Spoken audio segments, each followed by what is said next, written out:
نحمده ونصلي على رسوله الكريم اما بعد بسم اللہ الرحمن الرحیم السلام علیکم ورحمۃ اللہ وبرکاتہ۔ درود شریف کی طاقت، درود شریف پڑھنے والے کا مقام، درود پاک کی فضیلت۔ محترم ناظرین، درود شریف کوئی معمولی عبادت نہیں، درود شریف کوئی معمولی ذکر نہیں۔ درود شریف پڑھنے سے زندگی میں بندگی کیسے آتی ہے؟ نبی کریم صلی اللہ علیہ وآلہ وسلم کے علاوہ وہ کون سی شخصیت ہیں جنہوں نے امام کی حیثیت سے فرشتوں کو نماز پڑھائی، اور یہ مرتبہ ان کو کیسے ملا؟ وہ انسان یا وہ جاندار جو نبی کریم صلی اللہ علیہ وآلہ وسلم پر درود بھیجتا ہے، آپ صلی اللہ علیہ وآلہ وسلم اسے کیسے یاد فرماتے ہیں؟ مکہ مکرمہ کا وہ پتھر جو نبی کریم صلی اللہ علیہ وآلہ وسلم پر درود بھیجتا تھا، آپ صلی اللہ علیہ وآلہ وسلم اس پتھر کو کیسے یاد کرتے تھے؟ درود شریف پڑھنے والے انسان کی بدعمالیوں کی وجہ سے جب اسے جہنم کی طرف لے جایا جا رہا ہوگا تو نبی کریم صلی اللہ علیہ وآلہ وسلم اسے کیسے پہچان کر اس کی مغفرت کا سبب بنیں گے؟ درود شریف پڑھنے والے انسان کے قدم جب پل صراط پر ڈگمگا جائیں گے، وہ پل صراط سے گر کر جہنم میں جانے ہی والا ہوگا، تو درود شریف اس کے لڑکھڑاتے قدموں کو کیسے جہنم میں گرنے سے بچا کر پل صراط کراس کروا دے گا؟ صرف ایک مرتبہ درود پاک پڑھنے سے 540 قبروں کے مردوں کو کیسے عذاب سے نجات ملی؟ درود شریف کی طاقت، درود شریف پڑھنے والے کا مقام، درود پاک کی فضیلت کی بہت بڑی خوبصورت ویڈیو ہے۔ درود شریف کے فضائل و برکات کی مکمل تفصیل جاننے کے لیے ویڈیو کو آخر تک ضرور دیکھیے گا۔ نبی کریم صلی اللہ علیہ وآلہ وسلم نے ارشاد فرمایا کہ اے صحابہ، میں نے وہ کیفیت دیکھی ہے کہ میرا امتی پل صراط سے کیسے گزرے گا۔ دنیا کی زندگی گزارنے کے بعد آخری جو منزل ہے جنت میں جانے کے لیے، وہ پل صراط ہے۔ اگر پل صراط سے بندہ گزر گیا تو وہ جنت میں چلا جائے گا، اگر نہ گزر سکا تو وہ جہنم کے گڑھے میں گر جائے گا۔ آپ صلی اللہ علیہ وآلہ وسلم نے ارشاد فرمایا کہ اے صحابہ، میں نے رات کو خواب میں دیکھا کہ میرا امتی پل صراط سے کیسے گزرے گا۔ صحابہ نے عرض کیا، یا رسول اللہ صلی اللہ علیہ وآلہ وسلم کیسے گزرے گا؟ نبی کریم صلی اللہ علیہ وآلہ وسلم نے ارشاد فرمایا کہ میرا امتی جب پل صراط سے گزرنے لگے گا، وہ اپنی بدعمالیوں کے سبب پل صراط سے گزرتا گزرتا اپنے گھٹنوں کے بل گر پڑے گا، گھٹنوں کے بل گھسیٹتا جائے گا، پھر تھوڑا سا آگے جائے گا تو وہ پل صراط کے ساتھ لٹک جائے گا، قریب تھا کہ وہ جہنم میں گر جاتا۔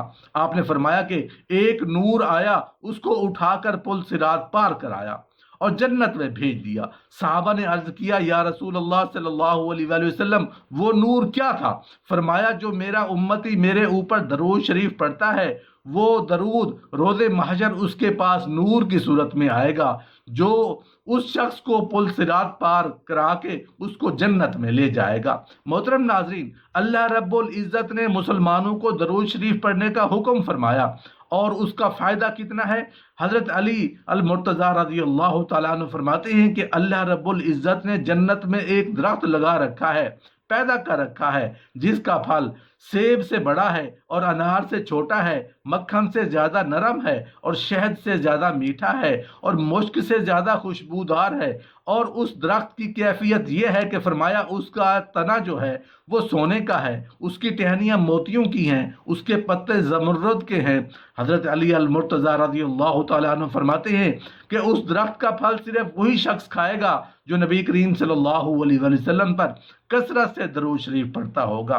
قیامت کے منظر میں ہم سنتے ہیں کہ قیامت کے دن سورج انتہائی قریب ہو جائے گا۔ اب جو زمین گرم نہیں ہوتی، اس کی وجہ یہ ہے کہ اس وقت زمین میں قوت جاذبہ ہے، یعنی سورج کے اندر جو حرارت اور گرمی ہے، زمین اس کو اپنے اندر جذب کر لیتی ہے۔ قیامت والے دن اللہ رب العزت اسی زمین کو تانبے کا بنا دیں گے، قوت جاذبہ ختم ہو جائے گی، سورج انتہائی قریب ہوگا، اوپر سے بھی تپش ہوگی، نیچے سے بھی تپش ہوگی۔ نبی کریم صلی اللہ علیہ وآلہ وسلم نے ارشاد فرمایا کہ اس وقت 3 لوگ ایسے ہوں گے، کوئی سایہ نہیں ہوگا، مگر اس وقت اللہ رب العزت ان 3 لوگوں کو اپنے عرش کا ٹھنڈا سایہ عطا فرمائیں گے۔ صحابہ نے عرض کیا یا رسول اللہ صلی اللہ علیہ وآلہ وسلم وہ کون سے 3 لوگ ہوں گے؟ نبی کریم صلی اللہ علیہ وآلہ وسلم نے ارشاد فرمایا ایک وہ جو میرے کسی امتی کے مشکل وقت میں اس کے کام آئے اور اس کے کام آنے کی وجہ سے اس کا مشکل وقت آسان ہو جائے گا، اس شخص کو اللہ رب العزت قیامت والے دن جب کوئی سایہ نہیں ہوگا اپنے عرش کا ٹھنڈا سایہ عطا فرمائیں گے۔ صحابہ نے عرض کیا یا رسول اللہ صلی اللہ علیہ وآلہ وسلم دوسرا شخص کون ہوگا؟ فرمایا دوسرا وہ شخص ہوگا جو میری سنت کو زندہ کر کے رکھے گا۔ نبی کریم صلی اللہ علیہ وآلہ وسلم کی جتنی سنتیں ہیں جب ہمارے تمام روزمرہ کام نبی کریم صلی اللہ علیہ وسلم کے بتائے ہوئے طریقے کے مطابق ہوں گے تو اللہ جل شانہ اس عادت کو بھی عبادت بنا دیں گے۔ فرمایا کہ جس نے میری سنت کو زندہ کیا اللہ رب العزت قیامت کے دن جب کوئی سایہ نہیں ہوگا اس دن اپنے عرش کا ٹھنڈا سایہ عطا فرمائیں گے۔ نبی کریم صلی اللہ علیہ وسلم نے ارشاد فرمایا تیسرا وہ شخص جو مجھ پر کثرت سے درود پڑھتا ہوگا جب قیامت والے دن کوئی سایہ نہیں ہوگا اللہ رب العزت اس شخص کو بھی اپنے عرش کا ٹھنڈا سایہ عطا فرمائیں گے۔ نبی کریم صلی اللہ علیہ وآلہ وسلم ایک مرتبہ فرمانے لگے میں آج بھی اس پتھر کو پہچانتا ہوں جب بھی مکہ میں تھا، مکہ کی وادیوں میں جو پتھر مجھ پر درود پڑھا کرتا تھا۔ محدثین نے اس شرح کے حوالے سے بہت سی باتیں لکھی ہیں۔ ایک جگہ لکھتے ہیں جن کے نبی کریم صلی اللہ علیہ وسلم اتنے کریم شفیق ہوں جو دنیا میں ان پر درود پڑتا تھا اس پتھر کو نہیں بھولے تو اپنی امت کو کیسے بھول سکتے ہیں؟ محترم ناظرین، نبی کریم صلی اللہ علیہ وسلم نے ارشاد فرمایا کہ روز محشر میرے امتی کو جہنم کی طرف لے جایا جا رہا ہوگا، فیصلہ ہو چکا، نامہ اعمال تولے جا چکے اور فیصلہ ہو گیا کہ اس نے جہنم میں لے جانا ہے۔ آپ صلی اللہ علیہ وآلہ وسلم آئیں گے، فرشتوں کو روک دیں گے، فرشتے عرض کریں گے ہم اللہ رب العزت کے حکم اس کو جہنم لے جا رہے ہیں، اللہ رب العزت کے حکم کے خلاف ہم کوئی کام نہیں کرتے۔ حدیث میں آتا ہے کہ نبی کریم صلی اللہ علیہ وسلم اپنی داڑھی مبارک پکڑ کر عرش کی طرف دیکھیں گے اور عرض کریں گے اے باری تعالیٰ آپ نے مجھ سے کچھ وعدہ کیا تھا۔ اللہ جل شانہ فرمائیں گے اے میرے فرشتوں جیسے میرا حبیب کہتا ہے ویسے کیا جائے۔ اب اس جہنمی کو دوبارہ میزان پر لایا جائے گا، نامہ اعمال دوبارہ تولے جائیں گے۔ نبی کریم صلی اللہ علیہ وآلہ وسلم اپنے جیب مبارک سے ایک پرچی نکالیں گے اور اسے اس شخص کی نیکیوں والے پلڑے میں رکھ دیں گے۔ راوی کہتا ہے کہ اس پرچی کا پلڑے میں رکھنے سے نیکیوں والا پلڑا بھاری ہو جائے گا، پھر اس کو جنت میں فرشتے لے جانے لگیں گے۔ وہ کہے گا فرشتوں ذرا رکو، مجھے پوچھ تو لینے دو کہ جس نے آج اتنی کرم نوازی کی ہے، یہ خوبصورت مکھڑے والا، یہ سونے زلفوں والا کون ہے؟ تو نبی کریم صلی اللہ علیہ وآلہ وسلم ارشاد فرمائیں گے اے میرے امتی تو مجھے نہیں پہچانتا لیکن میں تجھے پہچانتا ہوں، تو میرا امتی ہے اور جو میں نے پرچی رکھی ہے یہ وہ ہے جو دنیا میں رہ کر تو نے مجھ پر درود پڑھا تھا۔ نبی کریم صلی اللہ علیہ وسلم نے ارشاد فرمایا کہ جس نے مجھ پر ایک مرتبہ درود پڑھا اللہ رب العزت اس کو 10 نیکیاں عطا فرمائے گا، پھر اس کے 10 گناہ مٹا دے گا، اور تیسرا فائدہ یہ ہوگا کہ اللہ رب العزت اس کے 10 درجے بلند فرما دے گا۔ نبی کریم صلی اللہ علیہ وسلم نے ارشاد فرمایا کہ اللہ جل شانہ نے میری قبر پر ایک فرشتہ مقرر فرما رکھا ہے، اللہ جل شانہ نے اس فرشتے کو اتنی قوت بخشی ہے کہ وہ ساری دنیا کی مخلوق کی آوازیں سن سکتا ہے۔ دنیا کے کسی بھی حصے سے جب میرا کوئی امتی مجھ پر درود شریف پڑھتا ہے تو وہ فرشتہ میری بارگاہ میں عرض کرتا ہے یا رسول اللہ فلاں بن فلاں نے آپ کی بارگاہ میں درود شریف کا نذرانہ پیش کیا ہے، اسے قبول فرما لیجئے۔ یہ بہت بڑی سعادت ہے کہ نبی کریم صلی اللہ علیہ وآلہ وسلم کی بارگاہ میں درود شریف پڑھنے والے کا نام لیا جاتا ہے۔ اگر کوئی شخص نبی کریم صلی اللہ علیہ وآلہ وسلم پر دن میں 1000 مرتبہ درود شریف پڑھتا ہے تو نبی کریم صلی اللہ علیہ وآلہ وسلم کی بارگاہ میں ہر بار درود شریف پڑھنے پر اس کا نام آپ کی بارگاہ میں لیا جاتا ہے۔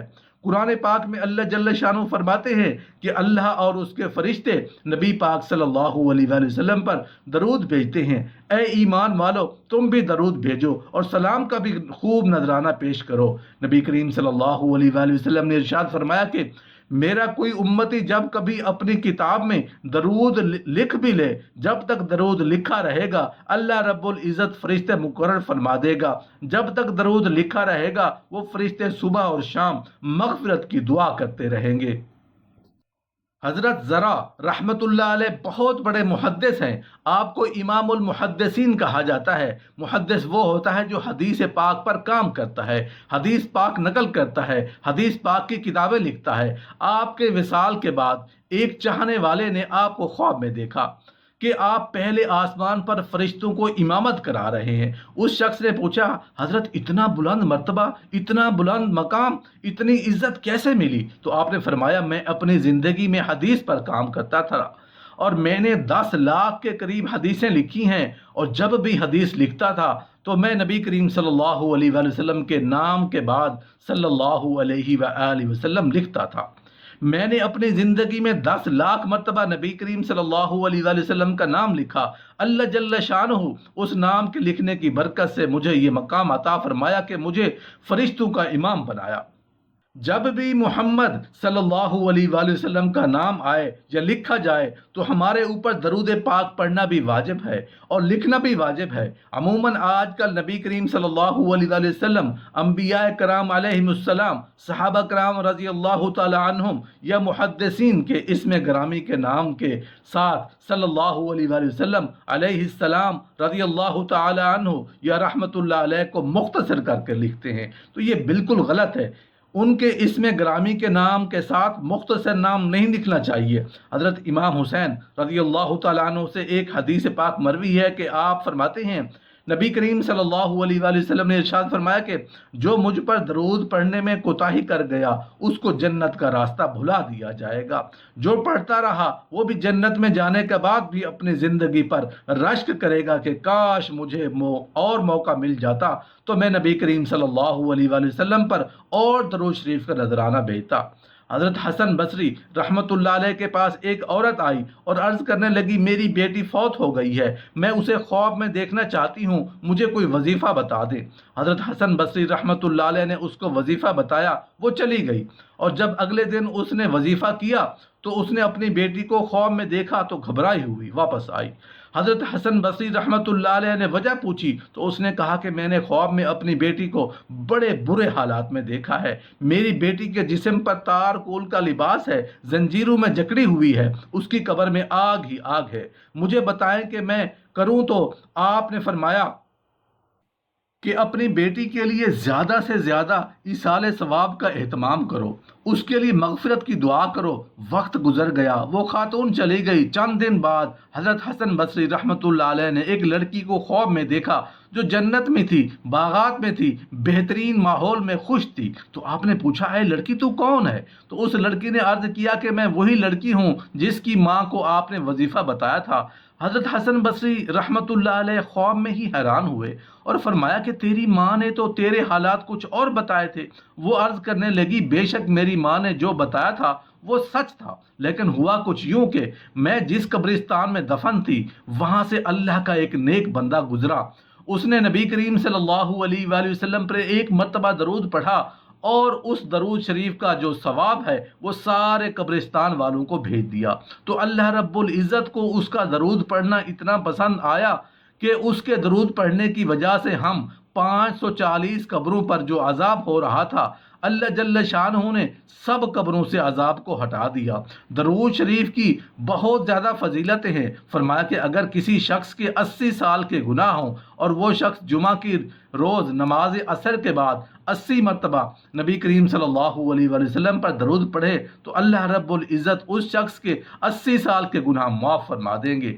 علامہ اقبال رحمت اللہ علیہ فرماتے ہیں کہ اگر کوئی چاہتا ہے کہ اپنی اولاد کو نیک بنا دے، اس کی اولاد نیک ہو جائے، اس کی اولاد اس کی فرما بردار ہو جائے، تو اپنی اولاد کو نبی کریم صلی اللہ علیہ وآلہ وسلم پر درود شریف پڑھنے کی عادت ڈال دو۔ اس درود شریف پڑھنے کا کمال یہ ہوگا کہ اولاد کی طبیعت میں حسن اور شگفتگی اور اس کے اندر فرما برداری شامل ہو جائے گی۔ اگر آپ اپنی اولاد کی اچھی تربیت کرنا چاہتے ہیں تو 2 چیزوں کو ان کی روزمرہ زندگی میں شامل کریں۔ نمبر 1، ان کو نماز کا عادی بنائیں۔ قرآن شریف میں ہے کہ اپنے اہل و عیال کو نماز کا حکم دو اور خود بھی اس پر ثابت قدم رہو۔ نماز ایسی عبادت ہے جو برے کاموں سے روکتی ہے، بے حیائی سے روکتی ہے۔ نماز کے فیض کی وجہ سے وہ شخص برے کاموں سے دور ہو جاتا ہے۔ دوسرا، درود پاک پڑھنا سکھائیں۔ جب آپ صلی اللہ علیہ وآلہ وسلم کی بارگاہ میں درود پاک کا نذرانہ پیش کرتا رہے گا تو آپ صلی اللہ علیہ وآلہ وسلم کے ساتھ ایک تعلق ہوگا۔ آپ کی بارگاہ میں نام لے کر عرض کی جاتی ہے کہ فلاں بن فلاں نے آپ کی بارگاہ میں درود پیش کیا ہے۔ جس کا تعلق نبی کریم صلی اللہ علیہ وآلہ وسلم کے ساتھ جڑ جائے گا وہ کبھی بھی گنہگار نہیں ہو سکتا۔ بشری تقاضا ہے کہ اگر گناہ ہو بھی جائے گا تو اندر سے ایک کھٹک آپ کو بتائے گی کہ تجھ سے گناہ ہو گیا ہے، اپنے رب کی بارگاہ میں معافی طلب کر لے۔ دو چیزیں اگر ہماری زندگی میں شامل ہو جائیں گی تو ہماری زندگی میں خود بخود حسن آ جائے گا، آپ کی زندگی میں بندگی آ جائے گی، آپ کی زندگی میں شرمندگی سے آ جائے گی۔